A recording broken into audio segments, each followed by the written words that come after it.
See, the Christian church teaches that there's a rapture, that we won't have to experience any kind of peril or tribulation prior to the consummation of times.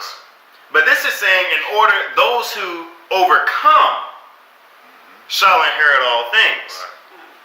What is this talking about?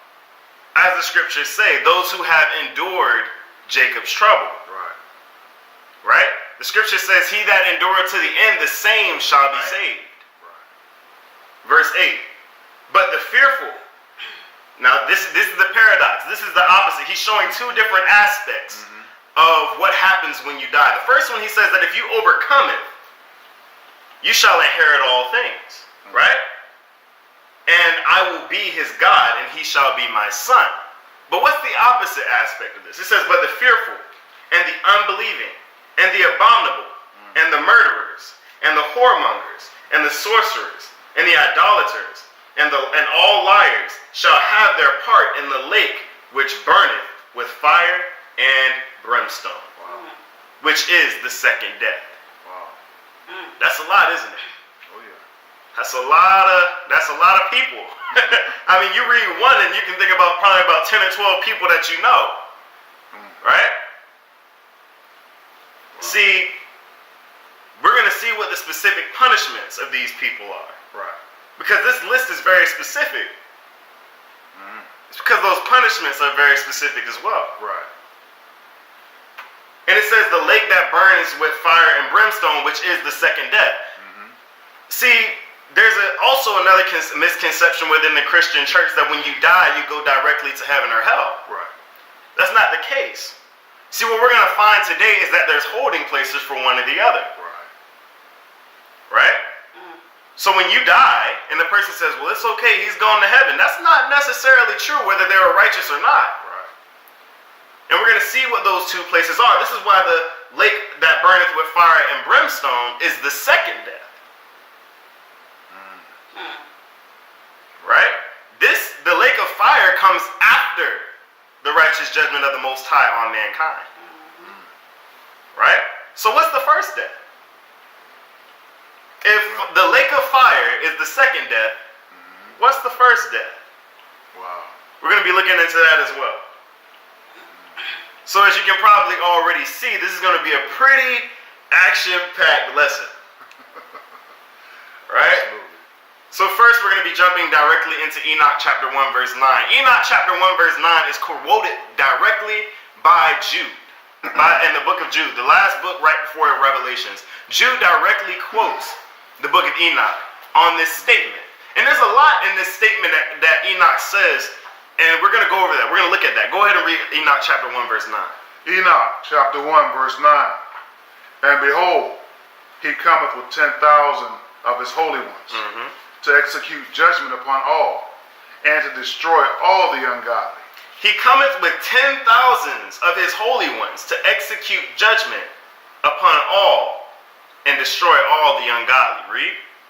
And to convict all flesh of all the works of their ungodliness, which they have ungodly committed, and of all the hard things which ungodly sinners have spoken against him. So, in this time period, when he comes for this final judgment, he's getting everybody to execute judgment upon all.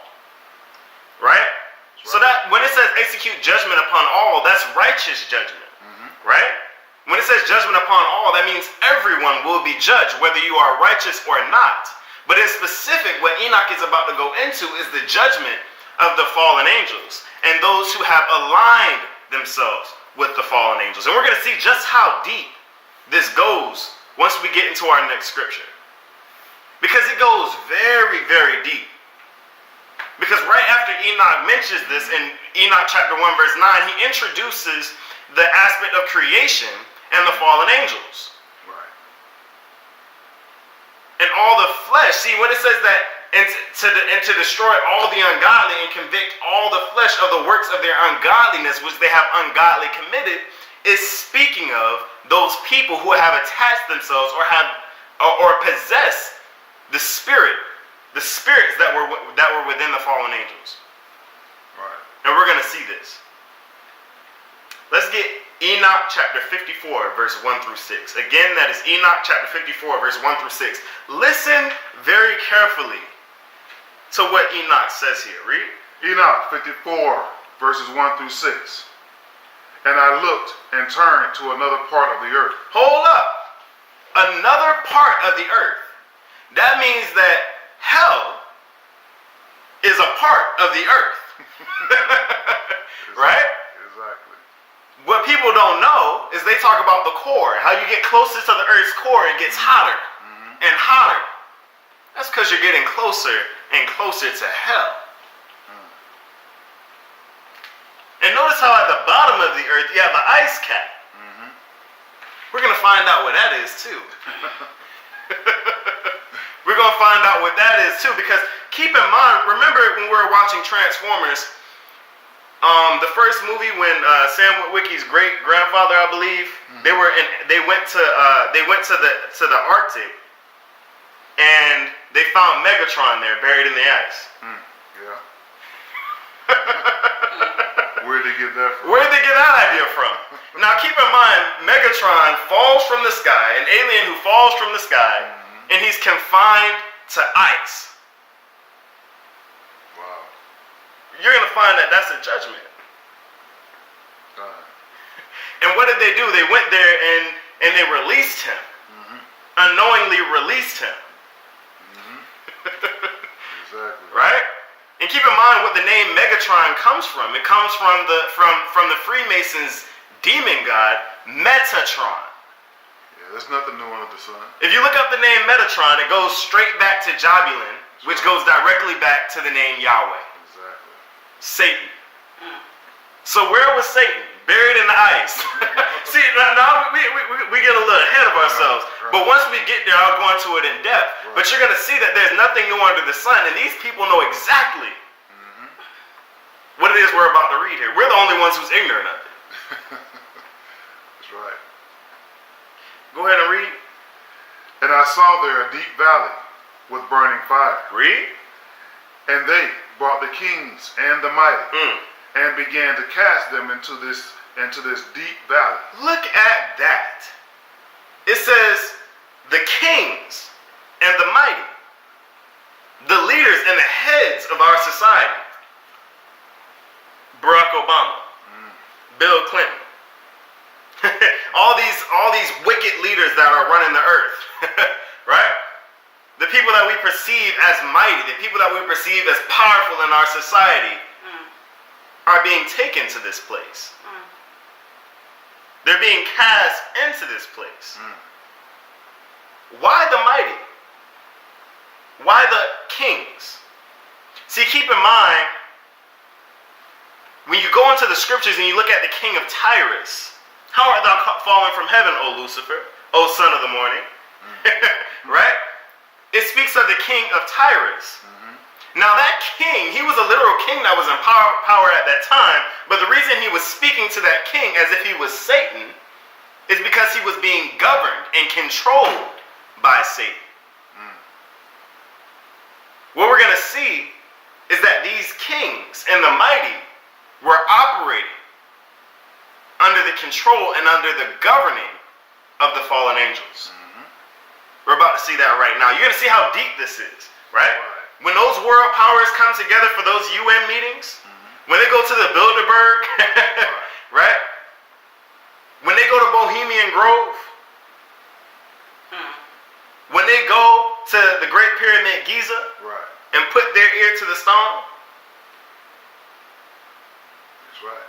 this is who they're getting instruction from. Read. Verse 3. And there mine eyes saw how they made these their instruments. Iron chains of immeasurable weight. Verse 4. And I asked the angel of peace, who went with me, saying, for whom are these chains being prepared? For whom are these chains being prepared? So they're seeing. So what Enoch is seeing here is that these instruments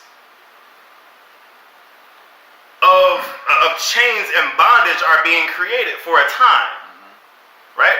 For a certain time. And he's saying, who are these chains being prepared for? Who are these punishments being prepared for it. Read. And he said unto me, these are being prepared for the host of Azazel. Who led the fallen angels to their fall? Azazel. Azazel. Right? And it says the hosts of Azazel. Right. Just like the book of Joshua says that all the hosts of Pharaoh were destroyed. That means that all of his men, all of his little minions. Right. So it's saying that these everlasting chains were not only prepared for Azazel and the angels, but for all of their hosts. That's right. All these workers of iniquity, all the people who took up the actions and the spirit and the sins of the fallen angels.